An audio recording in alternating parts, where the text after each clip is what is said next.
अस्सलाम वालेकुम प्यारे बच्चों, कैसे हैं आप सब। उम्मीद करती हूँ आप लोग बिल्कुल खैरियत से होंगे और बिल्कुल अपने घरों पे महफूज होंगे। बेटे अब आप लोग का उर्दू का लेसन जो है वो स्टार्ट होने वाला है। आज का हम लोग आज उर्दू का पढ़ने जा रहे हैं। उन्वान है हमारा रमूज़े औक़ाफ़। हमने आज रमूज़े औक़ाफ़ पढ़नी है, ठीक है। तो बेटे हम लोग इसको कुछ हद तक पहले भी पढ़ चुके हैं, ठीक है। आपको अभी हम स्टार्ट करेंगे ना तो आपको याद आ जाएगा कि हमने इससे पहले भी पढ़ा था, लेकिन तब हमने एक एक पॉइंट को अलग पढ़ा था। इस वजह से आपको वर्ड रमूज़े औक़ाफ़ के बारे में नहीं पता होगा। ये आपके लिए एक नया लफ्ज़ होगा। बेटे रमूज़े औक़ाफ़ कहते हैं ख़त्मा, सख्ता और सवालिया निशान को। ये जो हम लोग अलामतें इस्तेमाल करते हैं ना उर्दू के जुमलों को मुकम्मल करने के लिए या उनकी जो है वो लिखाई को दुरुस्त करने के लिए हम लोग जो इस्तेमाल करते हैं साइंस, उन साइंस को कहते हैं रमूज़े औक़ाफ़। जैसे कि ख़त्मा आप लोग पढ़ चुके हैं ऑलरेडी। ख़त्मा जो है वो किसी भी जुमले के, जो भी हम जुमला लिख रहे होते हैं, हर जुमले के आखिर पर ख़त्मा आता है। ख़त्मा जुमले को मुकम्मल करता है। ख़त्मा का मतलब होता है ना ख़त्म करने वाला, ठीक है। तो ख़त्मा हर जुमले के आखिर पर लाजमी आता है। जब तक हम लोग जुमला एक लिखने के बाद उसके आखिर पर ख़त्मा नहीं लगाते, जुमला तब तक मुकम्मल नहीं होता। ख़त्मा लगाने के बाद ही जुमला मुकम्मल होता है, ठीक है। और इसके बाद है सख्ता। सख्ता होता है कोमा। जैसे हम इंग्लिश में यूज़ करते हैं ना कोमा, उसी तरह हम लोग उर्दू में इस्तेमाल करते हैं सख्ता। दो या दो से ज़्यादा चीज़ों या अगर चीज़ों के नाम इसम वगैरह आ रहे हों या किसी पर्सन का नेम या किसी जगह का नाम जो है ज़्यादा अगर इसम एक साथ आ रहे हों, चाहे वो किसी भी चीज़ का हो, जगह का हो, इंसानों का हो, तो अगर ज़्यादा इसम एक साथ आ रहे हों तो उन्हें एक दूसरे से अलग करने के लिए हम लोग इस्तेमाल करते हैं सख्ता का, ठीक है। और इसके बाद है सवालिया निशान। सवालिया निशान बेटे हमने कल पढ़ा था कि ये सवालिया निशान हम लोग इस्तेमाल करते हैं सवालिया जुमलों के बाद। जैसे हम लोग जो है सादा जुमले जो होते हैं उनके आखिर पर ख़त्मा इस्तेमाल करते हैं ना, इसी तरह सवालिया जुमलों के आखिर पर हम लोग इस्तेमाल करते हैं सवालिया निशान। बेटे इन्हीं के इस्तेमाल को कहते हैं रमूज़े औक़ाफ़। ख़त्मा, सख्ता, सवालिया निशान, इन्हीं के इस्तेमाल को कहते हैं हम लोग रमूज़े औक़ाफ़, ठीक है। जैसे बेटे हमारे पास जुमला है अहमद स्कूल जाता है। ये हमारे पास एक सादा जुमला है, अहमद स्कूल जाता है। मैंने जुमला तो लिख दिया, मैं जो बताना चाहती थी मैंने वो इन्फॉर्मेशन दे दी है, ठीक है।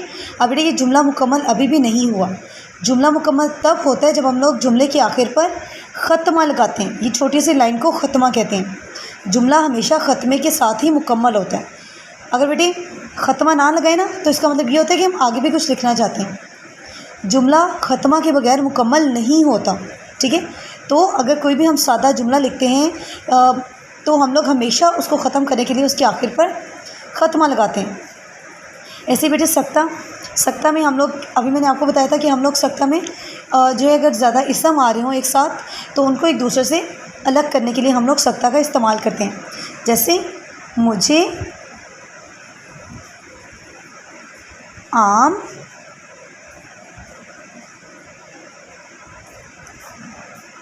सेब, केला, अनार और अंगूर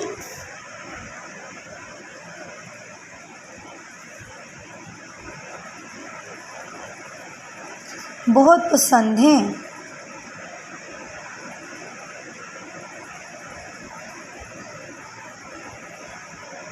अब बेटे मैंने एक जुमला लिख दिया, मैंने एक बात बताई है कि मुझे आम, सेब, केला, अनार और अंगूर बहुत पसंद है, ठीक है। अब ये मेरा जुमला मुकम्मल हो गया। मुझे ये वाले फल मैंने बताया कि मुझे बहुत पसंद है, ठीक है। जुमला मुकम्मल हो गया। तो अभी मैंने बताया था कि जुमला मुकम्मल होता है तो जुमले के आखिर पर हमेशा ख़त्मा आता है। ख़त्मा लगाने के बगैर जुमला मुकम्मल नहीं होता, ठीक है। अब जुमला तो मैंने मुकम्मल कर दिया। अब देखिए मैंने आम, सेब, केला, अनार और अंगूर बहुत ज़्यादा फलों के जो नाम हैं वो मैंने एक साथ लिख दिए। तो बेटे ये तो मैंने 1 2 3 4 और 5 5 फलों के नाम लिखे मैंने एक ही जुमले में। तो बेटे ये तो सारे नाम एक साथ आ गए, तो इन नामों को हम लोग एक दूसरे से अलग करने के लिए इस्तेमाल करते हैं सत्ता। मुझे आम, उसके बाद सत्ता आएगा, सेब, केला, अनार और। अब बेटे और आ गया ना, तो अब यहाँ पर सत्ता नहीं आएगा, ठीक है। लास्ट वाला जो इसम होता है ना, वो हमेशा और लगा के अलग करते हैं, फिर उसके बाद हमारे पास हम लोग इस्तेमाल नहीं करते हैं हम लोग सत्ता को, ठीक है। जो पहले वाले वर्ड्स हैं इस समय हमने उन सबको सत्ता लगा के अलग कर लिए, जो लास्ट पे आ रहा था उसको और लगा के अलग किया। तो यहाँ पर हम लोग अनार के बाद हम लोग सत्ता का इस्तेमाल नहीं करेंगे, ठीक है। इस तरह बेटे हम लोग इस्तेमाल करते हैं ख़त्मा को और सत्ता को। और इस तरह बेटे सवालिया निशान मैंने आपको कल ही बताया था, हर सवाल के आखिर पर आते हैं। अब बेटे सवाल कौन से होते हैं? सवाल वो होते हैं जिनमें कोई बात पूछी जा रही होती है, आपको कोई भी सवाल पूछा जा रहा होता है, बात पूछी जा रही होती है आपसे कोई, जिसका आपने जवाब देना होता है, ठीक है। तो वो होता है सवाल। अब देखिए, अब जैसे कल हमने सवालिया अल्फाज पढ़े थे, क्यों, क्या, कब, कैसे, कहाँ। तो बेटे जिन जुमलों में सवालिया अल्फाज आ रहे होते हैं वो जुमले सवालिया जुमले होते हैं, ठीक है। अब देखें हम लोग क्यों का इस्तेमाल क्यों करते हैं भला? हम लोग करते हैं वजह पूछने के लिए, किसी बात की वजह पूछने के लिए।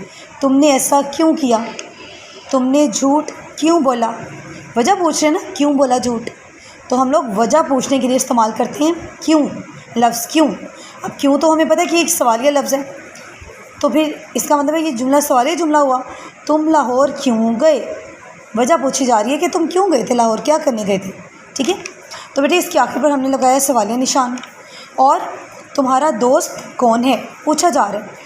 अगर हमने जो है किसी इंसान के बारे में पूछना हो ना, किसी इंसान के बारे में, चाहे वो कोई भी हो, कोई पर्सन हो, तो हम लोग इस्तेमाल करते हैं कौन। वो कौन है, तुम्हारे वालिद कौन है, तुम्हारा दोस्त कौन है, ठीक है। इंसान के बारे में पूछा जा रहा है ना, तो इसके लिए हम लोग इस्तेमाल करते हैं कौन। तो इसके भी देखिए हमने इसमें कौन लिखा हुआ है, इसका मतलब है कि सवाल पूछा जा रहा है, तुम्हारा दोस्त कौन है, पूछा जा रहा है कौन है। तो इसके आखिर में क्या लगाया हमने लगाया सवालिया निशान। अब देखिए यहाँ पे तुम क्या खाओगे, तुम क्या खाओगे, पूछा जा रहा है कि तुम क्या खाना पसंद करोगे, क्या। अब देखिए क्या भी एक सवालिया लफ्ज़ है, तो जुमले में आ रहा है, तो इसका मतलब ये भी सवालिया जुमला है। इसके आखिर पर हमने लगाया है सवालिया निशान। अब यहाँ पर देखें, तुम लाहौर कैसे गए, कैसे मतलब पूछा जा रहा है ना कि किस चीज़ पे गए, तो या किस तरह से गए, तो गाड़ी पर गए या फिर किसी के साथ गए, ठीक है। लाहौर कैसे गए, सवाल पूछे जा रहे, तो इसके आखिर में भी हमने सवालिया निशान लगाया है। अब बेटे कब वक्त के लिए इस्तेमाल होता है। अगर हमने पूछना हो ना कि तुमने ये काम कब किया, तुम कब पैदा हुए, टाइम पूछा जा रहा है ना कि किस टाइम ये काम हुआ है, तो ये हमारे पास कब जो है वो वक्त का पूछने के लिए जो है वो लफ्ज़ इस्तेमाल किया जाता है।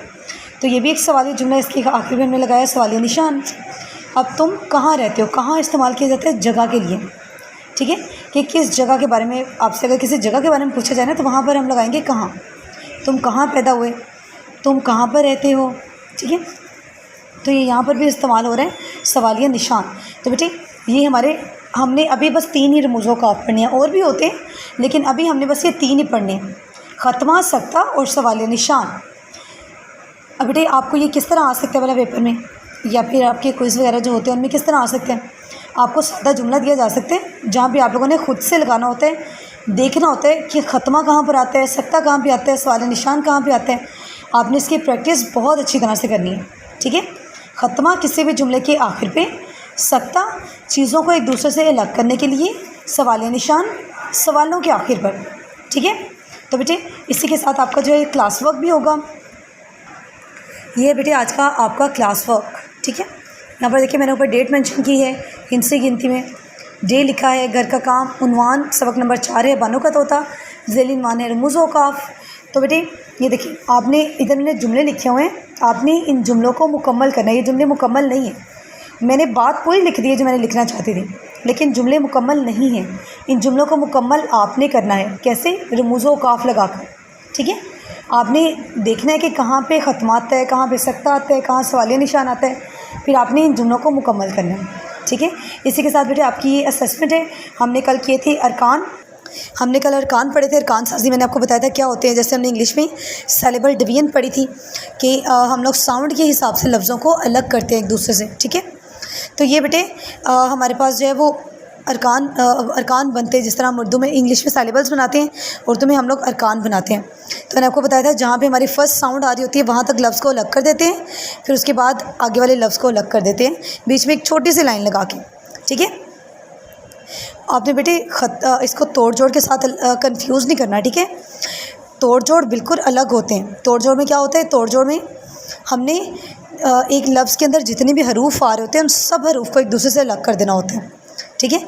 लेकिन अरकान में हमने क्या करना होता है, अरकान में हमने लफ्ज़ की अंदर से जितनी साउंड्स आ रही होती हैं उसको उतने पार्ट्स में डिवाइड करना होता है, ठीक है।